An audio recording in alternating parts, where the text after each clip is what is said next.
We listen for what the Spirit is saying to the church today. Would you join me as we pray for illumination? God of life, help us to lay aside the ways of darkness and embrace the ways of light. May we learn to see beyond the routines of our daily lives to the surprising presence of your waiting reign. May we grow in the knowledge of the way to live in this world as bearers of wholeness and healing, following the example of your Son, Jesus. Amen. Today we begin the story. A story, we say, has a beginning, a middle, and an end.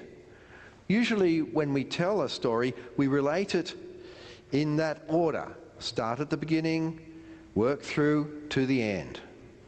Sometimes the telling of a story begins with the end, and then through a series of flashbacks, sometimes in order and sometimes not, reveals the full account. This Sunday marks the opening of the season of Advent. Advent consists of the 4 weeks before Christmas. It is a time set over for preparation for Christmas. And the lectionary readings for Advent are a bit like telling the story, but out of order. Out there, in the secular society around us, preparations for Christmas are well underway.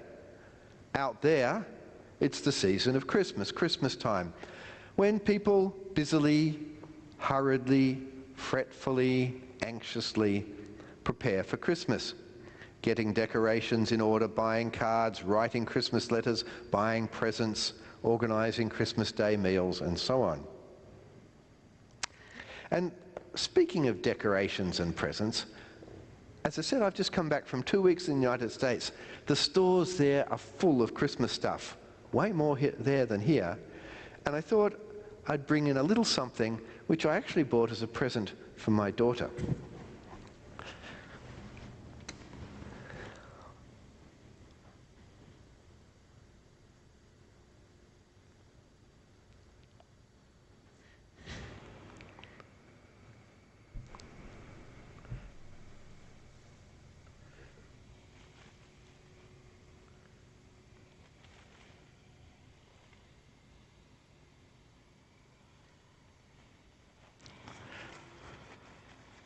Anybody recognize it from the grandchildren or whatever?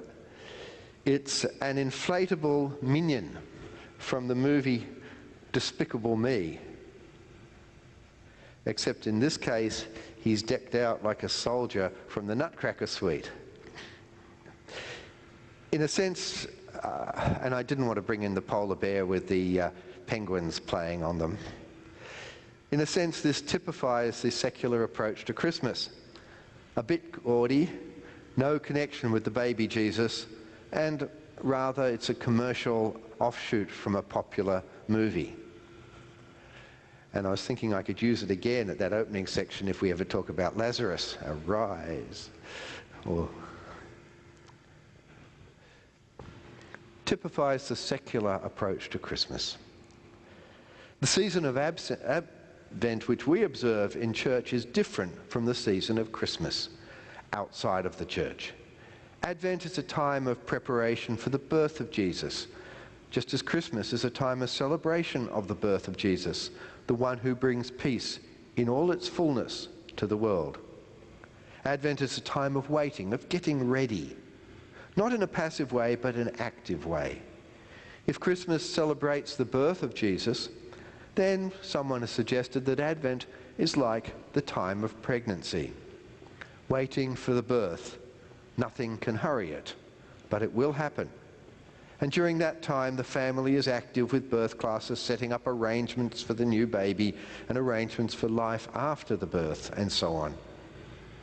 So for us during Advent, various things will happen. There is the creche over there. There's the Christmas tree.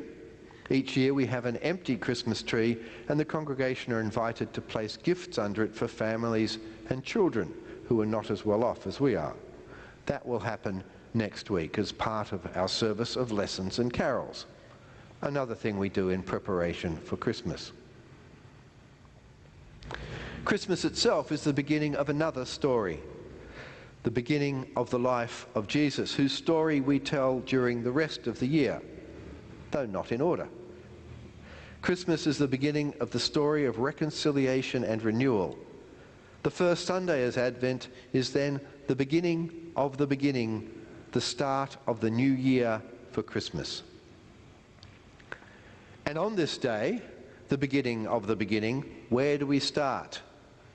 Well, we start with the end. Our texts today take us as their theme, the end of all things, the final chapter in the story of Jesus and the cosmos.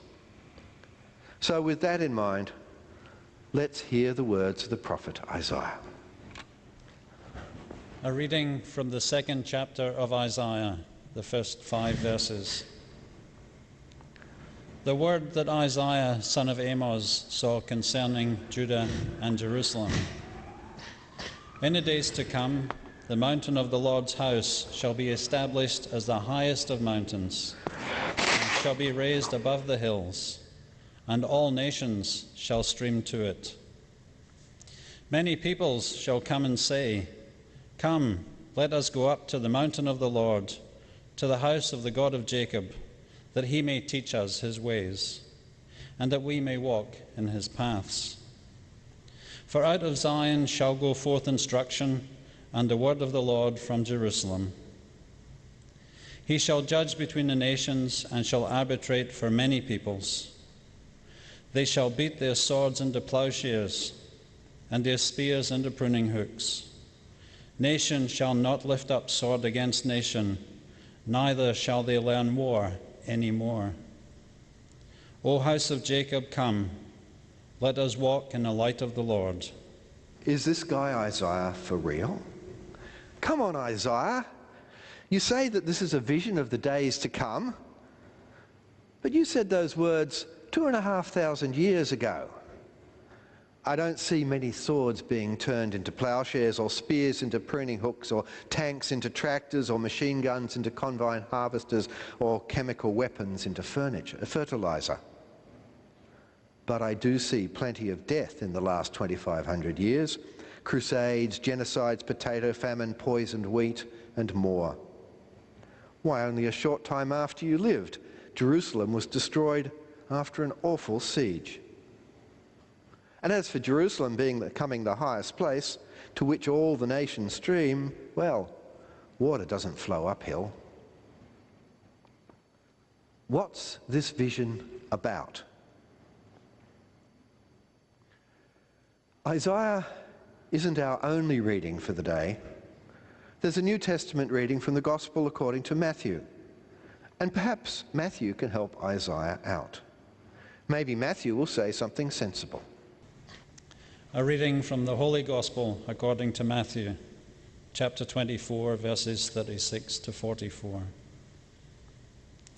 But about that day and hour no one knows, neither the angels of heaven nor the Son, but only the Father. For as the days of Noah were, so will be the coming of the Son of Man. For as in those days before the flood they were eating and drinking, marrying and giving in marriage, until the day Noah entered the ark, and they knew nothing until the flood came and swept them all away. So too will be the coming of the Son of Man. Then 2 will be in the field, one will be taken and one will be left. 2 women will be grinding meal together, one will be taken and one will be left. Keep awake, therefore, for you do not know on what day your Lord is coming.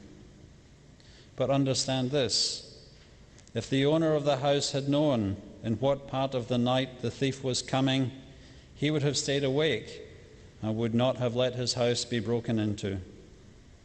Therefore, you must also be ready, for the Son of Man is coming at an unexpected hour.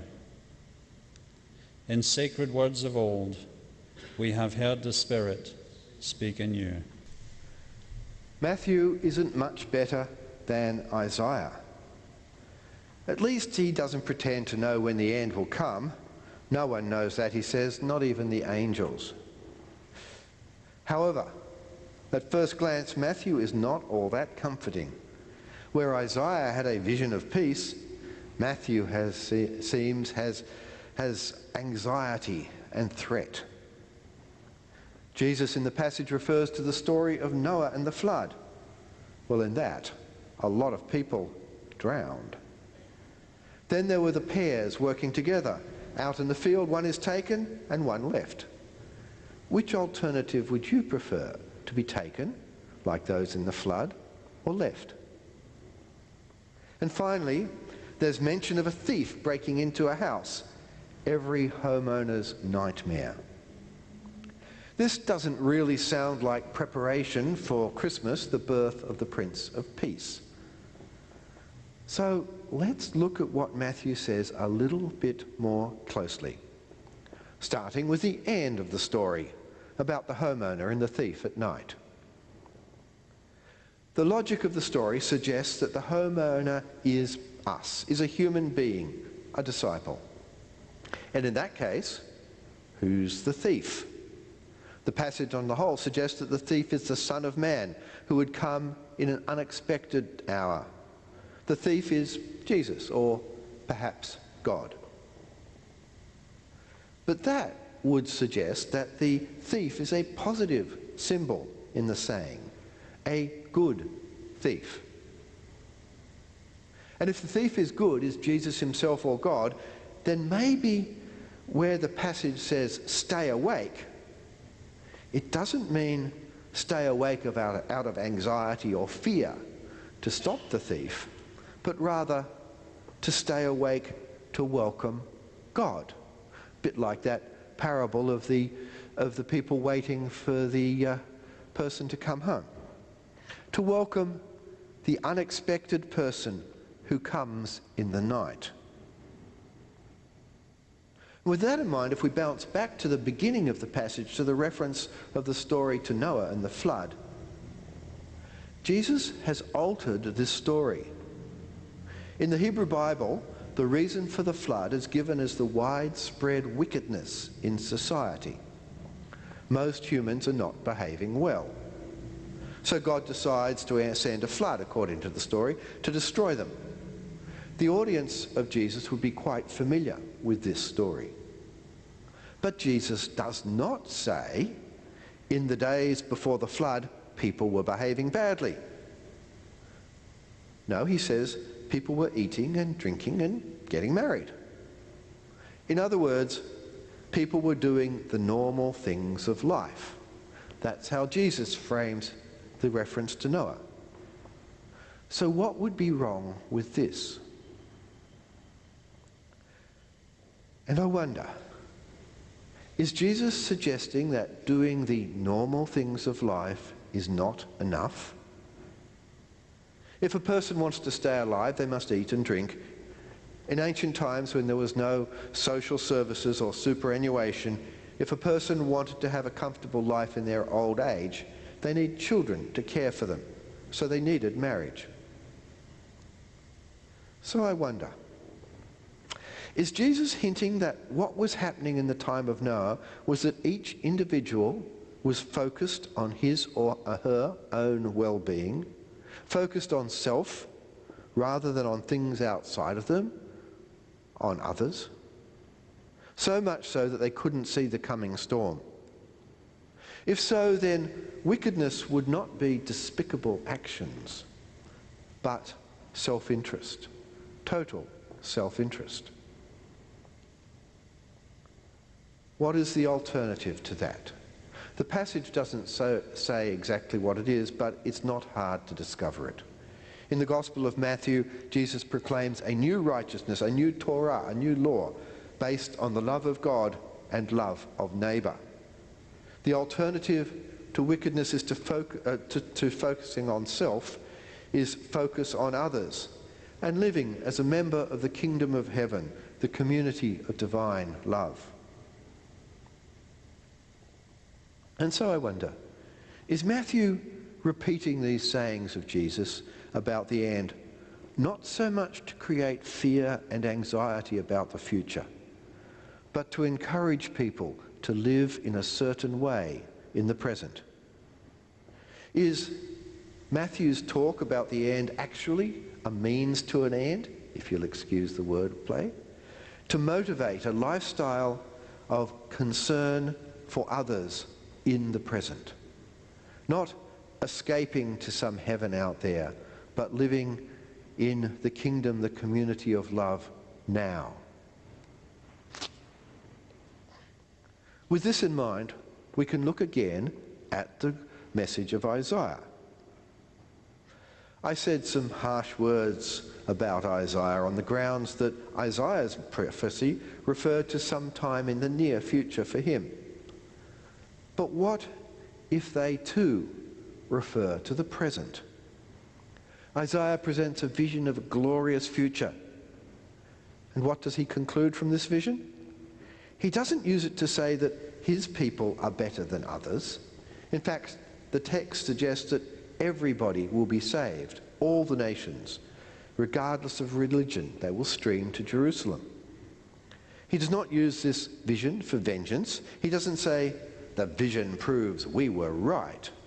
No. Isaiah concludes, let us walk in the light of the Lord. Let us walk now in the light of the Lord. Let us live now in the present as if this vision of the future of peace, of universal care for others, as if this vision was a present reality. Talk of the end is not talk about the threat of tomorrow, but about the importance of today. Live today as if it was the only day you have, the last day you have. Live fully today. Live today for others, just as the baby Jesus grew up to live for us and the whole world. Live today with love for the world. Set aside the anxieties about tomorrow. And that is a message we need to hear in the busyness of the weeks before Christmas. And it's also a message we need to remember at other times. Just come back from the United States. The anxiety is palpable over there. People are going about their daily routines, eating, drinking, and I guess getting married, but they are not comfortable. Unease hangs in the air, and many are worried about what the future holds. Live for today as if the kingdom is present. In a way, when our Christian tradition decided to make this first Sunday of Advent a day focused on the end, it was making a joke. The day is near, it says. Time is short. And time is short. It's only 4 weeks to Christmas when we celebrate Christ's coming. That coming reminds us of another coming of Christ. But by this, I don't mean the final coming, the so-called second coming, which many are obsessed with sometime in the future. No. I would suggest that Christ has already come again. Christ comes to Scots every week as the person entering the foyer, going upstairs to look for a bargain in the op shop.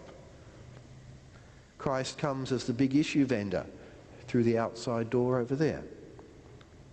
Christ comes as a family member of one close to death. Christ comes as the person you walked by on the street.